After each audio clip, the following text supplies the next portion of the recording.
तो पिछली वीडियो में हमने देखा था कि आइजन ने हियोको मुंडो आई कैप्टन्स और इचिको की टीम को वहां ट्रैप कर दिया है और अब सोल सोसाइटी के रिमेनिंग कैप्टन्स वर्सेस आइजन की फोर्सेस का मुकाबला शुरू होने वाला है। लेकिन इस युद्ध के शुरू होने से पहले हमें वक्त में थोड़ा पीछे जाना होगा, लगभग 110 साल पहले, जब वाइजर्ड्स गोटे 13 में कैप्टन्स थे। तो फेक काराकोरा टाउन की बैटल से लगभग 110 साल पहले हमें सोसुके आइजन को दिखाया जाता है, जो उस समय शिंजी हिराको का लेफ्टिनेंट होता है और वो दोनों 12th डिवीजन के नए कैप्टन की सेरेमनी के लिए 1st डिवीजन में जाते हैं। यहाँ हमें बहुत सारे वाइजर्स को दिखाया जाता है, जैसे कि हियोरी जो 12th डिवीजन की वाइस कैप्टन होती है, लव आइकावा जो 7th डिवीजन का कैप्टन होता है, लीजा योदामारू जो सुनसुई की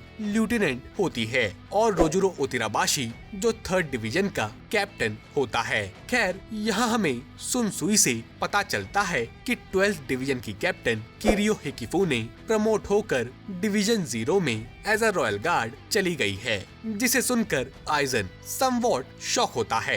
ये बातें चली रही होती हैं कि तभी 9th डिवीजन कैप्टन केंसाई मुगुरुमा इस कन्वर्सेशन को इंटरप्ट करता है और बताता है कि 12th डिवीजन के नए कैप्टन की एंट्री हो चुकी है, जो और कोई नहीं बल्कि किसुके उराहारा होता है, जो पहले योरुइची के 2nd डिवीजन में 3rd सीट था। सेरेमनी के बाद उराहारा 12th डिवीजन के मेंबर्स को अपना इंट्रोडक्शन देता है, लेकिन हियोरी उराहारा को कैप्टन नहीं मानती क्योंकि उराहारा 2nd डिवीजन में स्टेल्थ फोर्स का मेंबर था, जो अपने गंदे कामों के लिए जाने जाते हैं, जैसे कि असैसिनेशन, एस्पियोनेज, एक्सेट्रा एक्सेट्रा। हियोरी की उराहारा को कैप्टन न मानने की एक वजह ये भी थी कि हियोरी अपनी प्रीवियस कैप्टन किरियो हिकिफुने के जाने से दुखी थी। खैर, शिंजी उराहारा से मिलता है और उससे रिवील करता है कि हियोरी हिकिफुने को अपनी माँ जैसा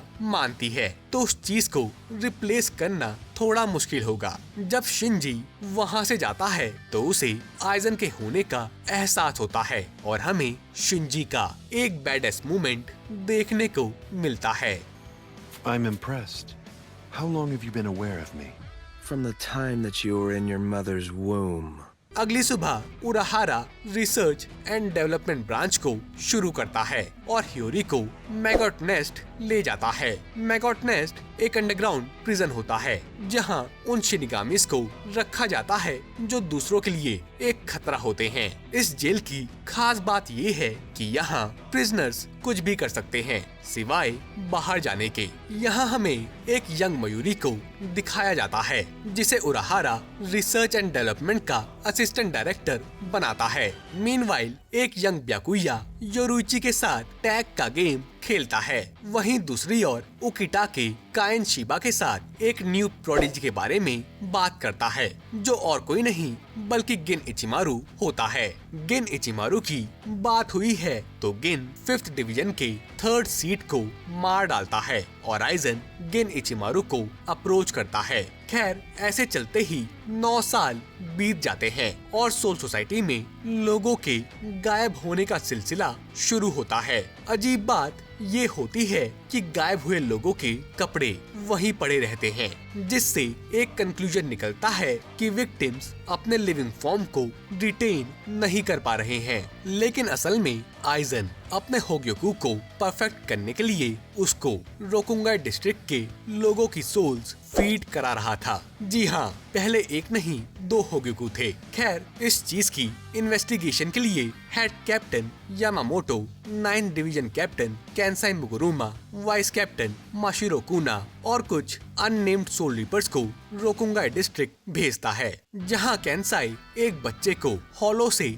बचाता है और इस बच्चे का नाम सुही हिसागी होता है। इसी बीच माशिरो को एडवांस टीम के सोल रीपर्स की कॉस्ट्यूम मिलती है, जिनको केंसाई ने इन्वेस्टिगेशन करने के लिए पहले ही भेज दिया था, यानी इनकी सोल्स को भी आइजन के होग्योकू ने कंज्यूम कर लिया था। सोल रीपर्स के गायब होने के कारण केंसाई डिसाइड करता है कि वो आज रात वहीं कैंप लगाएंगे और उस जगह की अच्छी तरह से इन्वेस्टिगेशन करेंगे।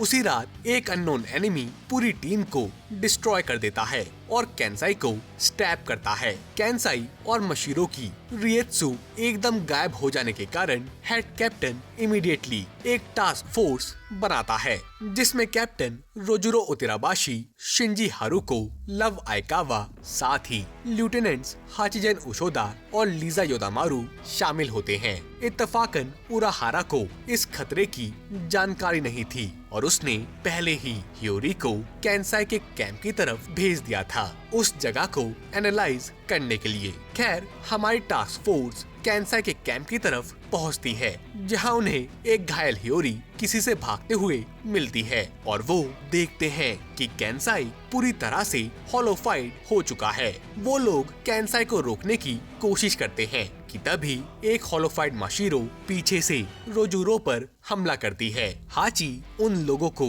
सील करने की कोशिश करता है, लेकिन केंसाई अपनी फिजिकल स्ट्रेंथ से ही उस सील को तोड़ देता है। मीनवाइल उराहारा और टेसाई सीक्रेटली कैंप साइट के लिए निकलते हैं ताकि वो टास्क फोर्स की मदद कर सकें। Now back to main team. Hiyori hollowfied होकर अपने कंट्रोल को खो देती है और शिंजी पर अटैक करती है। इस सब कंफ्यूजन में वो अननोन अटैकर फिर से सब पर अटैक करता है, जो और कोई नहीं बल्कि टोसेन निकलता है, जिसके साथ ही आइजन और गिन की भी एंट्री होती है। शिंजी आइजन को देखकर चौंक जाता है और उससे पूछता है कि आइजन ने ये सब कैसे किया, क्योंकि शिंजी को आइजन के ऊपर पहले से ही शक था कि इन सब डिसअपीयरेंस के पीछे आइजन का हाथ है, जिसकी वजह से शिंजी आइजन के ऊपर हर वक्त नजर रखता था। तो आइजन बताता है कि शिंजी के इसी मिसट्रस्ट की वजह से वो कभी आइजन को ढंग से जान नहीं पाया, जिसकी वजह से शिंजी को ये तक पता नहीं चला कि जिस लेफ्टिनेंट के साथ वो हर वक्त घूमता था वो आइजन नहीं बल्कि कोई और था। और आइजन शिंजी को अपने जानपाक्तों की एबिलिटी कंप्लीट हिप्नोसिस के बारे में समझाता है और बताता है कि अगर शिंजी आइजन के क्लोज होता तो वो छोटी छोटी डिटेल्स को नोटिस कर आइजन और इम्पोस्टर के बीच डिफरेंशिएट कर पाता। खैर, हम देखते हैं कि शिंजी और बाकी टास्क फोर्स हॉलोफाइड हो चुकी है, जिसके पीछे आइजन के होग्योकू का हाथ होता है। आइजन शिंजी को मारने ही वाला होता है, लेकिन तभी किसुके उराहारा वहां आता है। उराहारा और टेसाई आइजन को रोकने की कोशिश करते हैं, लेकिन आइजन बच निकलता है, जिसके बाद टेसाई फॉरबिडन स्पेल को यूज कर पूरी टास्क फोर्स को उराहारा की लेबोरेटरी में ट्रांसपोर्ट कर देता है, जहां उराहारा अपने होग्योकू की मदद से उन सब को ठीक करने की कोशिश करता है, लेकिन पार्शियली सक्सेसफुल होता है। यानी उराहारा उन सब की सोल्स को कंज्यूम होने से तो रोक लेता है, लेकिन उनके हॉलोफिकेशन को रिवर्स नहीं कर पाता। खैर, आइजन हॉलोफिकेशन एक्सपेरिमेंट का सारा ब्लेम उराहारा के ऊपर डाल देता है, जिसकी वजह से सेंट्रल 46 उराहारा, टेसाई और बाकी हॉलोफाइड टास्क फोर्स को मारने की सजा सुनाती है, लेकिन योरोइची वहां आती है और उन सबको बचाती है, जिसके बाद उराहारा, टेसाई, योरोइची और सारे वाइजर्ड्स वर्ल्ड ऑफ लिविंग में छुपकर रहने लगते हैं। Now back to present timeline, जहां सारे वाइजर्ड्स तैयार हैं शिनिगामिस की मदद करने के लिए और आइजन से अपना बदला लेने के लिए। अगर आपको ये वीडियो पसंद आई तो please like, share and subscribe और मैं आपसे मिलूंगा अगले आर्क में।